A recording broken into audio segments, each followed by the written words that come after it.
ভাবতেও পারবেন না আজকে দারুণ একটা সন্ধ্যার নাস্তা তৈরি করব। সকালে বেঁচে যাওয়া রুটি দিয়ে এই নাস্তাটা তৈরি করব। রুটিটা আমি মাঝখান দিয়ে ভাগ করে দুই ভাগ করে পরে এটা পেঁচিয়ে রোল করে আড়াআড়িভাবে কেটে নিয়েছি। আপনি শেপ দেখলে বুঝবেন কিভাবে কেটে নিয়েছি। তারপরে এখানে পেঁয়াজ ভালো করে ভেজে এখানে ছোট ছোট কিউব কিউব করে কেটে রাখা আলু দিয়ে দিয়েছি। তারপরে এখানে দিয়ে দিয়েছি বরবটি। আলু আর বরবটিটা ভালো করে ভেজে নেব। তারপর একটু আলুটা সাইড করে আমি এক সাইডের মধ্যে আবার ডিমটা দিয়ে দিয়েছি। ডিমটা দেওয়ার পর এটা ভালো করে মিক্স করে নেব। আর হ্যাঁ, আমি কিন্তু স্বাদ মতন লবণ দিয়ে নিয়েছি, ওটা ক্লিপটা উঠাতে আমি ভুলে গেছি। তারপর এটা ভালো করে ভাজার পর এখানে আমি 1 চামচ পরিমাণ সয়া সস দিয়েছি। আর এটা হচ্ছে আমাদের হোমমেড টমেটো সস। আমরা বাসায় 5 কেজি টমেটো সস বানিয়ে নিয়েছি, অনেক মজা হয়েছে। আর আমরা হোমমেড টমেটো সসটাই সব কিছুতে ব্যবহার করি।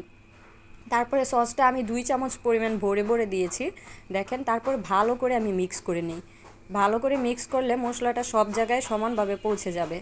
তারপরে এখানে আমি দিব একটা মজাদার ইনগ্রিডিয়েন্টস যেটা সবার ঘরে থাকে, সেটা হলো ম্যাগি মশলা। আমি এখানে 3টা ম্যাগি মশলা দিয়ে নিচ্ছি।